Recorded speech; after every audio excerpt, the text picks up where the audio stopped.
मुंबई की बरसात भरी सड़कों पर हलचल मची हुई थी, क्योंकि नेशनल आर्ट गैलरी में एक साहसी कला चोरी की खबर जंगल में आग की तरह फैल गई थी। महाराजा की विरासत नामक अनमोल पेंटिंग रात के अंधेरे में चोरी हो गई थी। इंस्पेक्टर अर्जुन प्रताप सिंह, जो अपनी तेज बुद्धि और बेदाग रिकॉर्ड के लिए जाने जाते थे, को जांच के लिए बुलाया गया था। अर्जुन गैलरी पहुंचे और उनका दिमाग पहले से ही संभावनाओं के साथ दौड़ रहा था। सुरक्षा कैमरों को कुशलता से निष्क्रिय कर दिया गया था और जबरदस्ती प्रवेश के कोई संकेत नहीं थे। चोर को गैलरी की लेआउट और सुरक्षा प्रणालियों का गहरा ज्ञान होना चाहिए। अर्जुन ने अपनी जांच गैलरी के कर्मचारियों और सुरक्षा कर्मियों से पूछताछ करके शुरू की। इनमें से एक थी अंजलि, एक युवा क्यूरेटर जिसका कला इतिहास में गहरा रुचि था, और राजेश, सुरक्षा प्रमुख, जो चोरी की रात ड्यूटी पर था। दोनों के पास अलिबी थे, लेकिन अर्जुन जानता था कि दिखावे धोखा दे सकते हैं। उन्होंने विक्रम से भी मुलाकात की, जो एक धनी कला संग्राहक था और पहले महाराजा की विरासत खरीदने में रुचि व्यक्त कर चुका था। विक्रम की एक निर्दयी छवि थी और अर्जुन उसे एक संदिग्ध के रूप में खारिज नहीं कर सकते थे।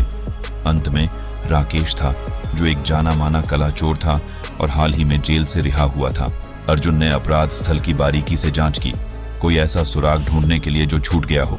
उन्होंने हवा में एक हल्की विचित्र गंध को महसूस किया, चंदन की। यह विवरण असामान्य था और उनकी दिलचस्पी को बढ़ा गया। उन्हें पेंटिंग के खाली फ्रेम के पास एक छोटा रेशमी कपड़े का टुकड़ा भी मिला।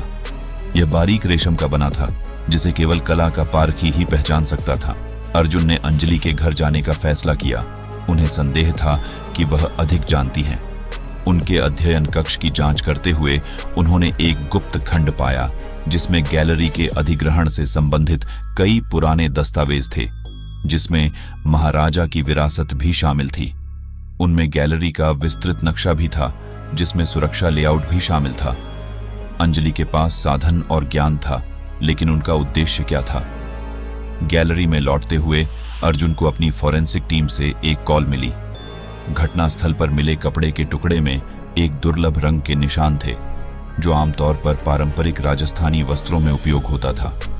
इससे किसी ऐसे व्यक्ति की ओर इशारा किया गया जिसका राजस्थान से गहरा संबंध था, संभवतः पेंटिंग का मूल मालिक भी। अर्जुन ने सबूतों को एक साथ जोड़ते हुए अंजलि का सामना किया।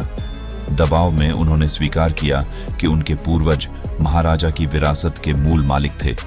पेंटिंग उनके परिवार से औपनिवेशिक काल के दौरान चुरा ली गई थी और उन्होंने हमेशा इसे अपना हक समझा था। उन्होंने राकेश की मदद ली थी, जो उच्च प्रोफाइल कला चोरी में विशेषज्ञ था। उन्होंने योजना को बारीकी से तैयार किया था, लेकिन चीजें तब बिगड़ गईं जब राकेश ने उन्हें धोखा दिया। पेंटिंग को विक्रम को भारी रकम में बेचने की योजना बनाई। अर्जुन ने राकेश और विक्रम को रंगे हाथों पकड़ने के लिए एक स्टिंग ऑपरेशन का आयोजन किया। अंजलि के सहयोग से उन्होंने पेंटिंग की नकली बिक्री का आयोजन किया।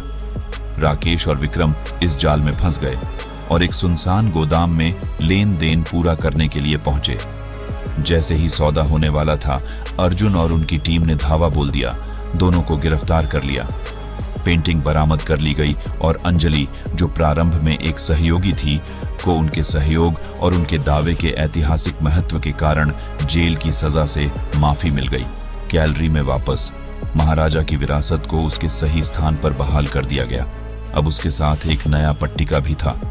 अंजलि को मुख्य क्यूरेटर नियुक्त किया गया और अपने परिवार की धरोहर को संरक्षित और सम्मानित करने के नए मिशन के साथ इंस्पेक्टर अर्जुन प्रताप सिंह ने एक बार फिर साबित कर दिया कि उनकी तेज बुद्धि और न्याय के प्रति अटूट समर्पण सबसे जटिल मामलों को भी सुलझा सकता है। जब वह गैलरी से बाहर निकले तो उन्हें संतोष का एक गहरा एहसास हुआ। इस मामले ने न केवल न्याय दिलाया, बल्कि इतिहास के एक टुकड़े को उसके सही स्थान पर भी बहाल किया।